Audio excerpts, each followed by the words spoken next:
होगी रोज खटर पटर, बातें भी चटर पटर, घर घर की खबर खबर, हंसी ठिठोली की है अंगड़ाई।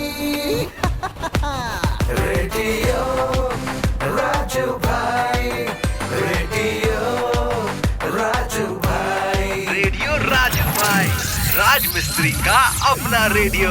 नमस्कार मेरे प्यारे राजमिस्त्री भाइयों, मैं हूँ राजू भाई, लेकर आ चुका हूँ आप सभी का पसंदीदा प्रोग्राम रेडियो राजू भाई, राजमिस्त्री का अपना radio, powered by UltraTech cement, देश का नंबर 1 सीमेंट। तो दोस्तों शुरू करते हैं आज का प्रोग्राम, और आज की प्रोग्राम की शुरुआत में ही है आज का विचार।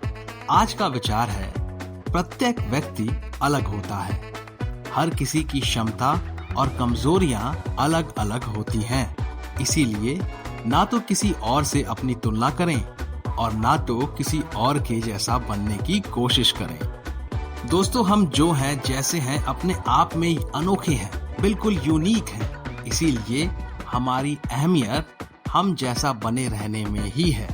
तो बस आप जो हैं सर्वश्रेष्ठ हैं और सबसे अलग हैं। इसी बात को अपने दिल में बिठाए रखें और इसी बात पर अमल भी करें। दोस्तों अब रुक करते हैं दिल की बात की ओर, और आज दिल की बात में हम क्या बात करेंगे। देखिए हम सब जानते हैं कि सुबह उठना अच्छी बात है, लेकिन कुछ लोग कभी कभी ये पूछते हैं कि सुबह उठने के बाद हमें क्या करना चाहिए, कैसे करना चाहिए, किस तरह से आगे बढ़ना चाहिए। जाहिर सी बात है, उसका भी एक तरीका होता है, और वो तरीका अगर हम सीख जाएं तो हमारा काम और भी आसान हो जाएगा। तो आज हम बात करने वाले हैं कि सुबह उठकर कौन से 9 काम करें जिसे करने से हम हमेशा सेहतमंद और खुशहाल रहेंगे।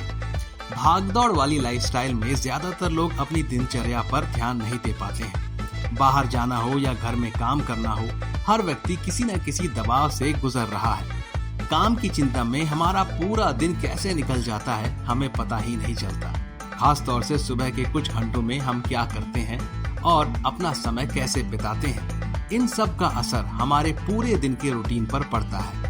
आयुर्वेद में सुबह के कुछ खास नियम बताए गए हैं जो न सिर्फ लाइफस्टाइल को बेहतर बनाते हैं बल्कि व्यक्ति में आत्मविश्वास, अनुशासन और संतुलन जैसे गुण भी विकसित करते हैं। इन गुणों की बदौलत आपकी कामयाबी का रास्ता भी खुलता है। चलिए जानते हैं इन सारी चीजों के बारे में। आयुर्वेद में ब्रह्म मुहूर्त में उठने की सलाह दी गई है, यानी कि सूर्योदय के 2 घंटे पहले। इसका कारण ये है कि दिन की शुरुआत करने से पहले अपनी शरीर की सफाई और इस पर ध्यान देने के लिए पर्याप्त समय होता है। अगर आप इतनी जल्दी नहीं उठ सकते हैं तो धीरे धीरे इसकी आदत डालें, जल्दी ही आपको इसकी आदत पड़ जाएगी। चेहरे पर पानी डालें। सुबह उठने के बाद आपको सबसे पहले अपने चेहरे पर पानी डालना चाहिए। खास तौर से आंखों पर पानी के छींटे डालना आयुर्वेद में एक अच्छी एक्सरसाइज मानी गई है। ध्यान रखें कि ये पानी ना तो ज्यादा ठंडा हो और ना ही गर्म। ये पानी कमरे के तापमान पर होना चाहिए। पेट रखें साफ। आयुर्वेद में रात में सोने से पहले बाथरूम जाना अच्छा माना जाता है। रात के समय बाथरूम जाने से शरीर से सारे विषाक्त पदार्थ बाहर निकल जाते हैं। आयुर्वेद में एक बार सुबह और एक बार रात में शौच जाने की सलाह दी जाती है। इससे आप सुबह हल्का और स्वस्थ महसूस करते हैं।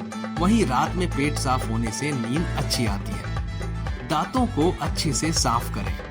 आयुर्वेद में दांत और जीभ साफ करने का खास महत्व है। सुबह उठने के बाद अच्छी तरह से ब्रश करें। मुंह की सफाई पर ज्यादा ध्यान दें, क्योंकि मुंह की गंदगी से ही सारे बैक्टीरिया पनपते हैं जो कई बीमारियों को जन्म देते हैं। ब्रश को समय समय पर बदलते रहना चाहिए। मीठे की बजाय कड़वे टूथपेस्ट से ब्रश करना बेहतर होता है। गरारा।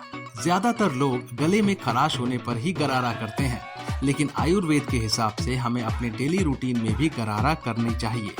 गरारा नमक के पानी से किया जाता है और नमक मसूड़ों सहित मुलायम ऊतकों की सफाई करता है। शरीर की मालिश। अपने रूटीन में ऑयलिंग यानी गर्म तेल से मालिश करने की आदत शामिल करें।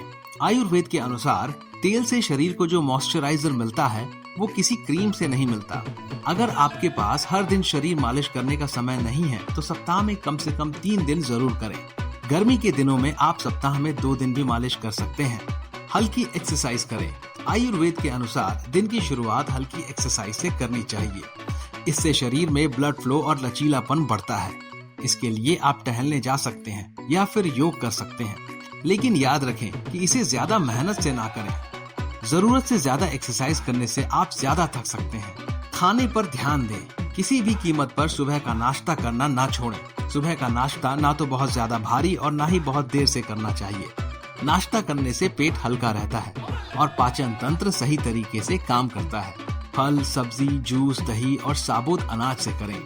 दोस्तों, इन सारे नियमों को अगर आप सुबह उठकर सही तरीके से पालन करने लगेंगे तो यकीन मानिए आपकी जिंदगी में बदलाव तुरंत आएगा और बहुत ज्यादा आएगा।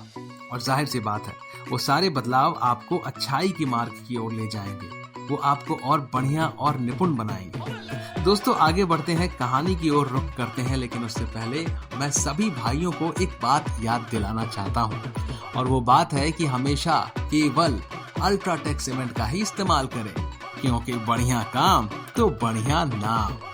अब शुरू करते हैं पंचतंत्र की कहानी, साधु और चूहा। महिल रोपयम नामक एक दक्षिणी शहर के पास भगवान शिव का एक मंदिर था।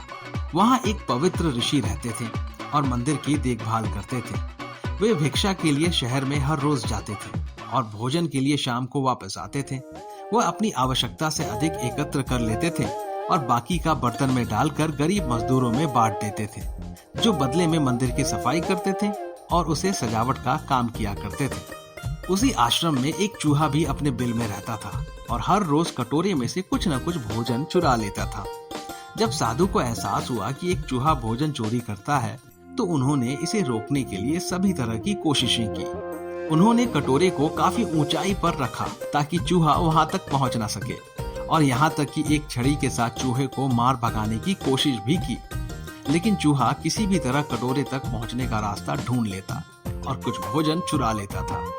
एक दिन एक भिक्षुक मंदिर की यात्रा करने के लिए आए, लेकिन साधु का ध्यान तो चूहे को डंडे से मारने में था और वे भिक्षुक से मिल भी नहीं पाए। इसे अपना अपमान समझ भिक्षुक क्रोधित होकर बोले, आपके आश्रम में फिर कभी नहीं आऊंगा, क्योंकि लगता है मुझसे बात करने के अलावा आपको अन्य काम ज्यादा महत्वपूर्ण लग रहा है। साधु विनम्रता पूर्वक चूहे से जुड़ी अपनी परेशानियों के बारे में भिक्षुक को बताते हैं कि कैसे चूहा उनके पास से भोजन किसी न किसी तरह से चुरा ही लेता है। यह चूहा किसी भी बिल्ली या बंदर को हरा सकता है। अगर बात मेरे कटोरे तक पहुंचने की हो तो मैंने हर कोशिशें की है, लेकिन वो हर बार किसी न किसी तरीके से भोजन चुरा ही लेता है। भिक्षुक ने साधु की परेशानियों को समझा और सलाह दी। चूहे में इतनी शक्ति, आत्मविश्वास और चंचलता के पीछे अवश्य ही कुछ न कुछ कारण होगा। मुझे यकीन है कि इसने बहुत सारा भोजन जमा कर रखा होगा और यही कारण है कि चूहा अपने आप को बड़ा महसूस करता है और इसी से उसे ऊंचा कूदने की शक्ति मिलती है। चूहा जानता है कि उसके पास कुछ खोने के लिए नहीं है, इसलिए वो डरता नहीं है। इस प्रकार साधु और भिक्षुक निष्कर्ष निकालते हैं कि अगर वे चूहे के बिल तक पहुंचने में सफल होते हैं तो वे चूहे के भोजन के भंडार तक पहुंचने में सक्षम हो जाएंगे। उन्होंने फैसला किया कि अगली सुबह वो चूहे का पीछा करेंगे और उसके बिल तक पहुंच जाएंगे। अगली सुबह वो चूहा का पीछा करते हैं और उसके बिल के प्रवेश द्वार तक पहुंच जाते हैं। जब वे खुदाई शुरू करते हैं तो देखते हैं कि चूहे ने अनाज का एक विशाल भंडार बना रखा है। फौरन ही साधु ने सारा चुराया हुआ भोजन एकत्र करके मंदिर में लिवा ले जाते हैं। वापस आने पर अपना सारा अनाज गायब देख चूहा बहुत दुखी हुआ और उसे इस बात से गहरा झटका लगा और उसने सारा आत्मविश्वास खो दिया। अब चूहे के पास भोजन का भंडार नहीं था, फिर भी उसने फैसला किया कि वो फिर से रात को कटोरे से भोजन चुराएगा। लेकिन जब उसने कटोरे तक पहुंचने की कोशिश की तब वो धड़ाम से नीचे गिर गया। तो उसे यह एहसास हुआ कि अब ना तो उसके पास शक्ति है और ना ही आत्मविश्वास। उसी समय साधु ने भी छड़ी से उस पर हमला कर दिया। किसी तरह चूहे ने अपनी जान बचाई और भागने में कामयाब रहा और फिर वापस मंदिर कभी नहीं आया।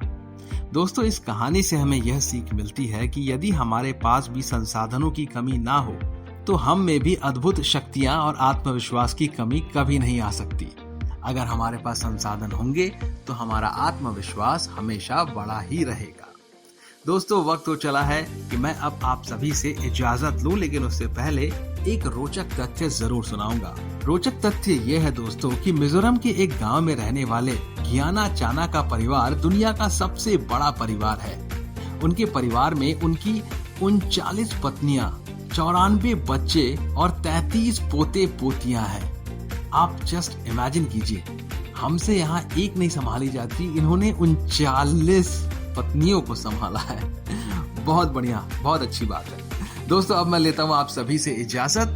हम मिलेंगे अगले एपिसोड में नई बातचीत के सिलसिले के साथ। अपना ख्याल रखें और मुझे इजाजत दें। शुक्रिया दोस्तों। राजू भाई, रेडियो राजू भाई, रेडियो राजू भाई, राज मिस्त्री का अपना radio. Brought to you by Ultratech Cement.